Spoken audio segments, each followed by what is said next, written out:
Have you ever watched a pro PUBG match and wondered what really separates those players from, the rest of us? It's not just about getting more chicken dinners, I can tell you that. Today, we're going to crack open the official rulebook and take a deep dive into the high-stakes world of professional PUBG. It's a world with its own set of laws, and every single person who wants to go pro has to master them. So let me ask you, you think you have what it takes? It's a dream for literally thousands of players grinding the ranks. But listen, winning your public match, that's one thing. Competing on the world stage, that means you're playing on a totally different battleground, one with a very specific set of rules. And that competition is absolutely brutal. The whole battle royale genre is just this huge dominant force on every platform you can think of. PC, mobile, you name it.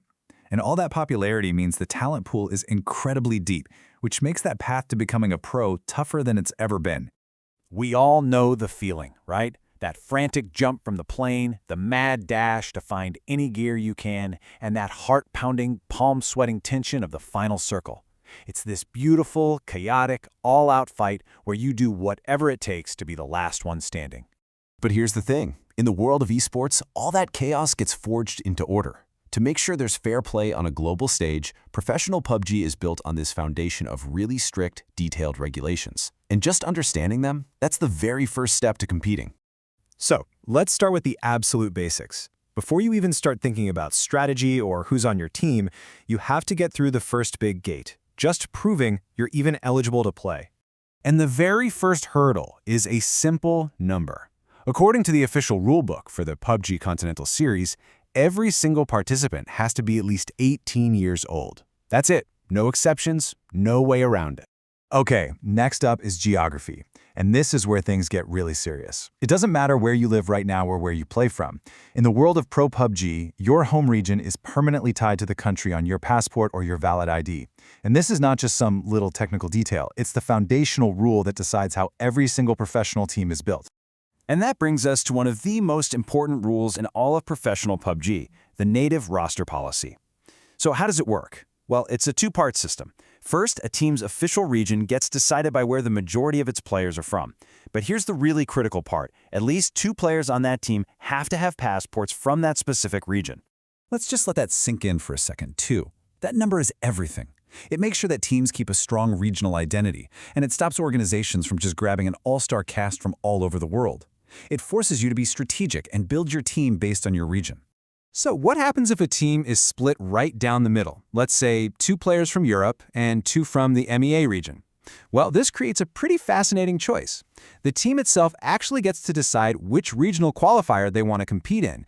But man, that is a high-stakes decision, because once you make that call, you are locked in for the whole tournament.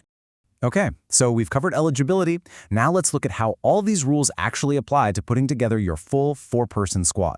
So every team is built around a core of 4 main players. Usually you've got an in-game leader, the IGL, who's the mastermind making all the calls under pressure. But the most critical rule here is the roster lock. As soon as the qualifiers start, your team is set in stone. No trades, no last-minute swaps. The only exception is a real, verified emergency, which lets a pre-approved sub step in, and even then only with an admin's direct permission. Now, once that roster is locked, the real challenge begins. We're talking about a grueling, multi-stage gauntlet that's designed to weed out everybody except for the absolute best teams. The whole journey kicks off in the open qualifiers, which is this massive free-for-all where any eligible team can try their luck. The survivors from that move on to the super intense PCS playoffs. There, they've got to get through the group stage and then a brutal elimination stage where just one bad day can end your entire run. For the team still standing, there's one last, desperate last-chance qualifier. Only the handful of teams that make it through this entire meat grinder get a spot in the grand finals. But, it's not all about how you perform on the battlefield. Every single pro player is held to a really high standard of sportsmanship, and it's all laid out in a strict code of conduct. And this is the stuff that will get you kicked out fast. Any kind of cheating, betting on matches, trying to fix a result, abusive behavior, or doing anything at all to publicly damage the tournament's reputation, it's all completely forbidden and comes with some really severe consequences. And look, the organizers do not mess around when it comes to the consequences. This is a direct quote from the rulebook, and it's crystal clear. The most serious violations don't get you a warning, they get you immediately disqualified. It's not totally all or nothing, though. The system has tiers. So, a minor thing, like using some abusive language in the chat, that might get your team some points deducted.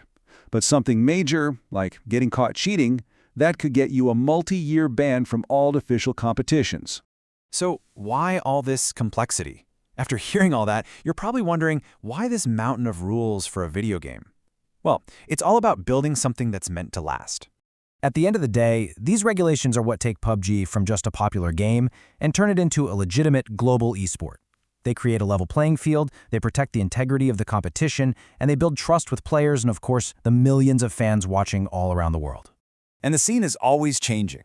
I mean, with new stuff like in-game fantasy leagues coming up, that line between being a player, a fan, and an analyst is starting to get a little blurry. It really leaves us with a fascinating question to think about. What's it even going to mean to be a pro in the PUBG of tomorrow? Thanks for tuning in.